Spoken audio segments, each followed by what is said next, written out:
20 years ago, wanting to know about the neighborhood. Barack Obama was a skeptic when it came to religion. He sought you out because he knew you knew about the community.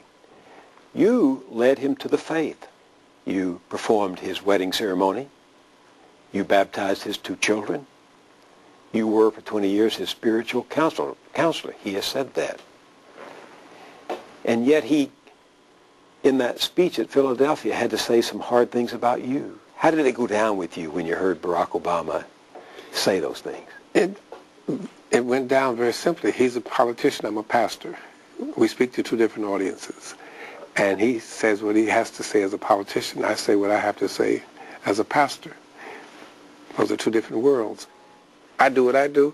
He does what politicians do. So that what happened in Philadelphia, where he had to respond to the sound bites, he responded as a politician. But he did not disown me because I'm a pastor. But even some of your admirers say it would be wrong to gloss over what Martin Marty himself called, who loves you, called your abrasive edges. For example, Louis Farrakhan lives in the south part of Chicago, doesn't he? You've had a long, complicated relationship with him, right? Yeah.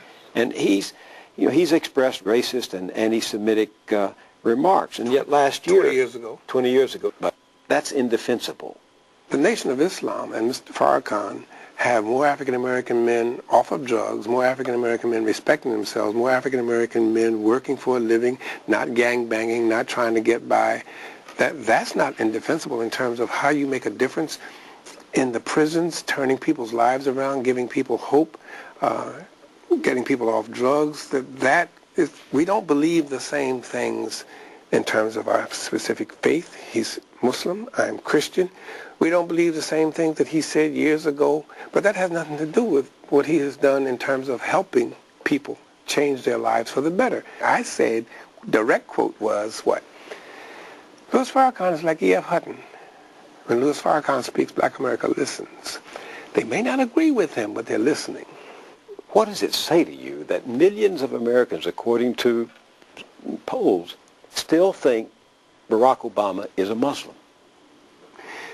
It says to me that corporate media and miseducation or misinformation or disinformation, I think we started calling it during the Nixon years, still reigns supreme. 30-some% of Americans still think they're weapons of mass destruction. That you tell a lie long enough that people start believing it. But what does the media do? Barack Hussein Obama, Barack Hussein Obama, Barack Hussein Obama. It sounds like Osama Obama. That kind of fear-mongering based on ignorance. So that's why many people still think he's a Muslim. He went to a madrasa. What's a madrasa? I don't know, but I know it's one of them Muslim schools that teach terrorism. That kind of I don't want to think, just tell me what to think mentality is why so many Americans still think that. Our denomination, the United Church of Christ, has called for a sacred conversation on race in America. What are the steps that you think, from all of your experience, could be taken to move race relations forward? I think there are many.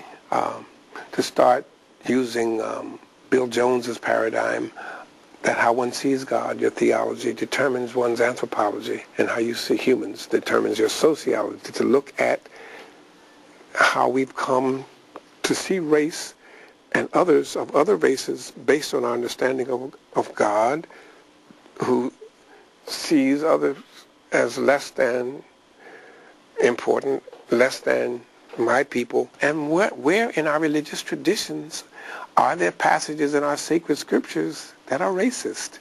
They're in the Vedas, in the Babylonian Talmud, they're in the Quran, they're in the Bible. How do we grapple with these passages in our sacred texts? The same way you grapple with Judges 19, where it's all right for a preacher to have a concubine and cut her up into 12 pieces. We got to argue with our texts that are, as we've been struggling with, battling with, wrestling with, anti-Semitic. The Jews killed Jesus.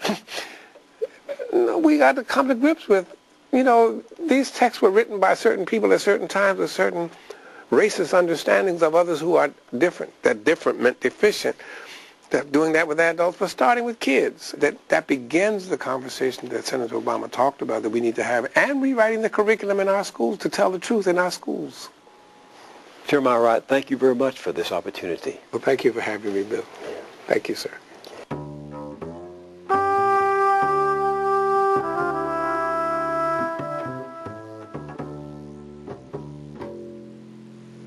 That's it for the Journal.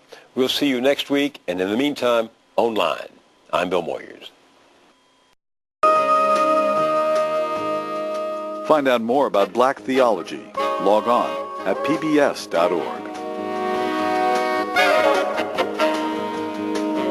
This episode of Bill Moyers' Journal is available on DVD or VHS for $29.95. To order, call 1-800-336-1917 or write to the address on your screen.